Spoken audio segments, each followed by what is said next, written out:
नमस्कार, आप देख रहे हैं नेक्स्ट 9 न्यूज और मैं हूं आपके साथ मनीष कुमार सैनी। झारखंड में विधानसभा चुनाव होने के बाद हेमंत सोरेन का शपथ ग्रहण समारोह होता है, मंत्रिमंडल का विस्तार होता है, विभागों का बंटवारा होता है। लेकिन अब कहीं ना कहीं विधानसभा में अब बांग्लादेशी घुसपैठ का मुद्दा उठने लगा है और चंपाई सोरेन कहीं ना कहीं इस मुद्दे को उठाते हुए नजर आ रहे हैं। और जिस तरह से बांग्लादेशी घुसपैठ को लेकर हेमंत सोरेन की सरकार पर भारतीय जनता पार्टी यहाँ पर आरोप लगाते हुए नजर आ रही है, तो उसके चलते कहीं ना कहीं हेमंत सोरेन ने अब इलाके में या यूं कहें कि झारखंड के तमाम इलाकों में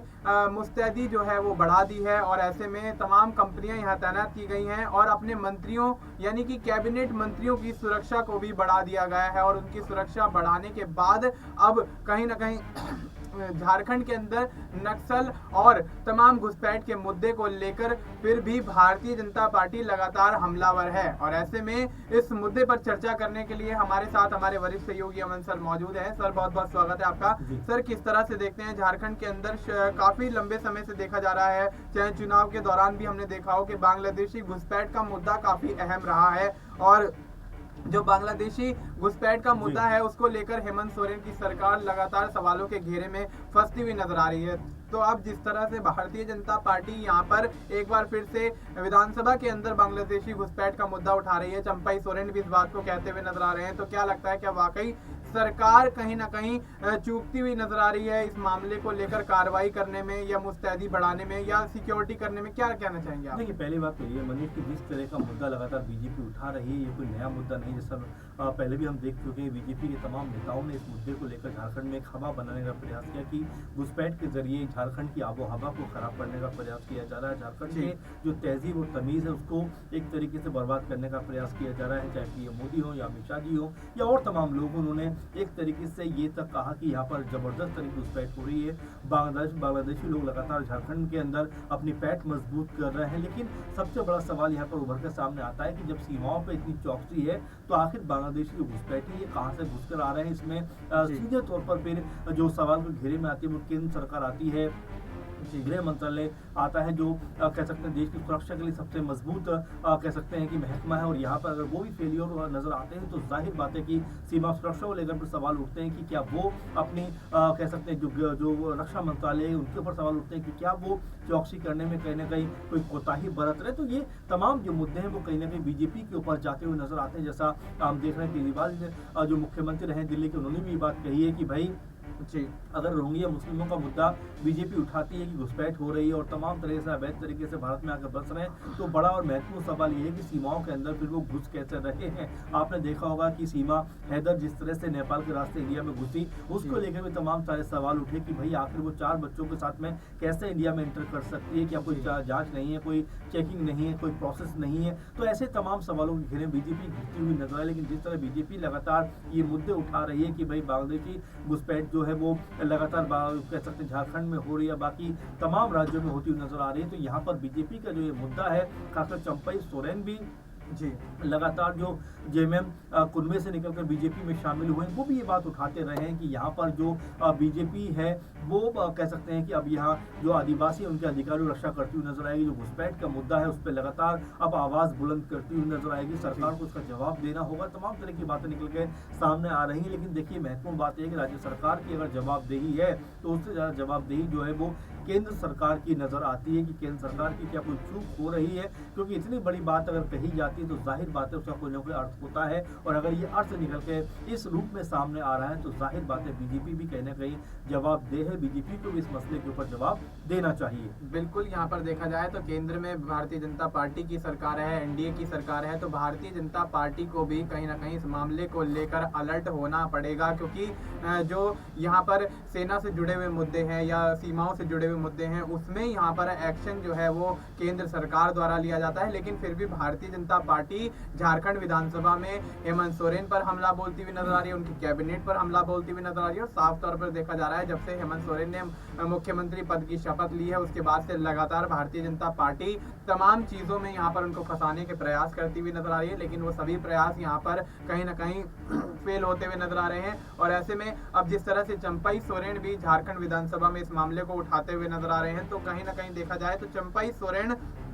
भारतीय जनता पार्टी में जब वो शामिल हुए थे, जो उनको तवज्जो नहीं मिल रही थी, शायद वो तवज्जो लेने के लिए या भारतीय जनता पार्टी में अपनी स्थिति को मजबूत करने के लिए, अपने चेहरे को उभारने के लिए ये सब चीजें करते हुए नजर आ रहे हैं। हेमंत सोरेन पर यहाँ पर कहीं ना कहीं सवालिया निशान उठा रहे हैं और हेमंत सरकार पर यहाँ पर सवाल खड़े करते हुए नजर आ रहे हैं, क्योंकि देखा गया जिस तरह से यहाँ पर जब चुनाव चल रहा था, तो चुनाव के दौरान जिस तरह से मंच पर यहाँ अमित शाह उनको नाम लेकर पुकारते हुए नजर आए, उसका वीडियो काफी तेजी से वायरल होता हुआ नजर आया और भारतीय जनता पार्टी और अमित शाह की उस बात को लेकर काफी आलोचना होती हुई नजर आई और हेमंत सोरेन के प्रति यहाँ पर लोगों की सहानुभूति भी देखी गई कि आखिर किस तरह से यहाँ पर उनको वो तवज्जो, वो इज्जत नहीं मिल रही है कि अमित शाह यहाँ इस तरीके से बात करते हुए नजर आ रहे हैं। लेकिन झारखंड मुक्ति मोर्चा में जब तक यहाँ चंपाई सोरेन रहे, उनको एक बड़े बुजुर्ग और एक आदर स्वभाव से उनका यहाँ पर जिस तरह से आदर सत्कार किया गया, वो कहीं ना कहीं भारतीय जनता पार्टी से गैर मौजूद दिखाई दिया। लेकिन अब जिस तरह से चंपाई सोरेन यहाँ एक बार फिर से एक्टिव मोड में नजर आ रहे हैं और झारखंड की सरकार पर तमाम सवाल ये बांग्लादेशी घुसपैठ को लेकर उठाते हुए नजर आ रहे हैं और सीमा की सुरक्षाओं को लेकर यहाँ तमाम चीजें बोलते हुए नजर आ रहे हैं, तो स्थिति साफ है कि भारतीय जनता पार्टी में अपनी स्थिति को मजबूत करने के लिए, अपने नाम को बढ़ाने के लिए, अपने नंबर बढ़ाने के लिए इस तरह की चीजें यहाँ चंपाई सोरेन द्वारा की जा रही हैं। बहरहाल देखा जाए तो झारखंड के अंदर विधानसभा में शीतकालीन सत्र के मुद्दे, जो सत्र चल रहा है उसमें तमाम मुद्दों पर यहाँ चर्चा जारी है। लेकिन अब देखा जाए तो जिस तरह से यहाँ ये मुद्दा जो है वो काफी ज्यादा गर्माता हुआ नजर आ रहा है, लेकिन अब यहाँ पर कहीं ना कहीं एक दूसरी तरफ जाते हैं और यहाँ पर एक नाम की ओर चर्चा कर लेते हैं, जो कि सीता सोरेन है। सीता सोरेन भारतीय जनता पार्टी में जेएमएम से को छोड़कर गई थी चंपाई सोरेन से पहले, लेकिन वहां पर भी उनको वो तवज्जो नहीं मिलती हुई नजर आई। सेम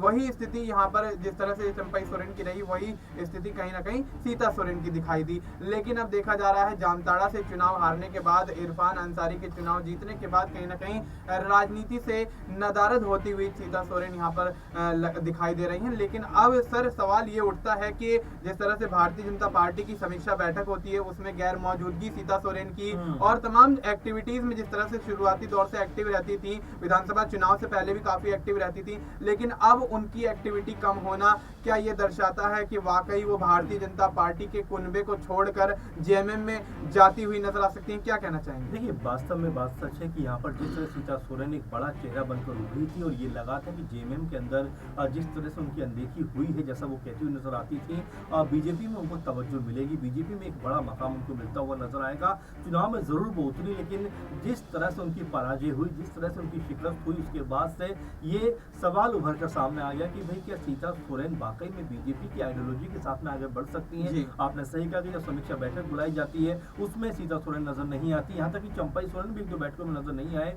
और ये लगातार कहा जा रहा है कि भले ही दिखावे का प्रयास किया जा रहा हो कि भाई हम पूरी तरह से बीजेपी के साथ हैं, बीजेपी के अंदर हैं, लेकिन अगर हम पूरे मामले को देखें तो नजर ये आता है कि कहना कुछ और करना कुछ और चाहते हैं, क्योंकि सीता सोरेन के जिस तरह लगातार दिल्ली के दौरे हो रहे हैं, लगातार ये खबरें सामने आ रही हैं कि वो जेएमएम के अंदर वापसी कर सकती हैं, लगातार ये भी खबरें आ रही हैं कि बीजेपी भी कहीं ना कहीं उनको लेकर कोई बहुत गंभीर नहीं है, उनको लेकर कोई बात नहीं हो रही है। तो ये तमाम जो पहलू है मनीष, ये सब पहलू इस बात को दर्शाते हैं कि जो झारखंड की जो राजनीति है वहाँ पर जेएमएम का जो दबदबा है उसके प्रभाव को देखते हुए हो सकता है कि सीता सोरेन भी अब बीजेपी से अपना दामन छुड़ाती हुई नजर आ जाए, क्योंकि भाई एक तो पहले उनकी पराजय हो चुकी है, अब बीजेपी में वो तवज्जो, वो इज्जत भी उनको नहीं मिलेगी जो मिलनी चाहिए थी। तो ऐसे में हो सकता है कि वो वापस अपने घर वापसी करती हुई नजर आ जाए, वापसी की राह कहीं ना कहीं पकड़ती हुई नजर आ जाए, क्योंकि देखिए इसमें कई सारे पहलू नजर आते हैं कि एक तो ये उनके परिवार की पार्टी है, उनके पति और कह सकते हैं कि तमाम जो देवर और जितने ससुर जितने भी लोग हैं वो मिलकर इस पार्टी को चलाते हैं और एक पारिवारिक पार्टी भी इसको एक तरीके से कहा जा सकता है, जहाँ पर पूरा कह सकते हैं कुनबा एक साथ नजर आता है। लेकिन सीता सोरेन जो बहुत सारी बातों से नाराज थी और इस नाराजगी को लेकर ही वो बीजेपी के अंदर गई थी। बीजेपी ने यहाँ तक कहा था कि अगर वो सत्ता में आते हैं तो दुर्गा सोरेन की मौत कैसे हुई, उनकी जांच क्यों नहीं हुई, तमाम तरह की बातें कही गई, उसकी जांच करवाते हुए नजर आएंगे। लेकिन अब ये सब बातें बातों ही बातों में नजर आती हैं, इनका कोई औचित्य दिखाई नहीं पड़ता। इसीलिए ये मान के चला जा रहा है कि सीता सोरेन कभी भी अपने जी परिवार में और एक तरीके से अपने परिवार की पार्टी में कह सकते हैं वापसी करते हुए नजर आ सकती हैं। और यहाँ पर अगर वापसी करती हैं तो मेरे ख्याल से कोई दिक्कत भी उनको नहीं होगी, क्योंकि यहाँ कह सकते हैं कि उनके लिए जो पहले तवज्जो थी वही तवज्जो अभी भी रहेगी। जिस तरह से पहले रिस्पेक्ट था परिवार की जी तरफ से, वो रिस्पेक्ट अभी भी रहेगा। लेकिन बीजेपी के अंदर अगर वो रहती हैं तो जिस तरह चुनाव वो हार गई हैं उसको लेकर ये कहा जा सकता है कि जिस उम्मीद के साथ में बीजेपी उनको लेकर आई थी वो उम्मीदों को झटका लगा है। और यहाँ पर बीजेपी भी अब उनके लिए वो कह सकते हैं मान सम्मान या वो एक तरीके से वो जो उनको पद देने की चाह रही होगी या उनको एक मकाम देने की चाह रही होगी, वो सब देती हुई नजर नहीं आएगी। इसीलिए सीता सोरेन जो है वापसी की राह पकड़ती हुई नजर आ सकती है। जी बिल्कुल। तो ऐसे में भारतीय जनता पार्टी मान सम्मान और वो तवज्जो यहाँ पर नहीं दे पाएगी जो कि सीता सोरेन के लिए उन्होंने सोच रखा था, क्योंकि सीता सोरेन जामताड़ा से विधानसभा चुनाव हारती हैं। उसके बाद से पार्टी में उनकी एक्टिवनेस कम होती है, लेकिन उसके बाद भारतीय जनता पार्टी का जो रुख रहता है वो यही रहता है कि सीता सोरेन को लेकर कहीं भी कोई चर्चा नहीं होती है।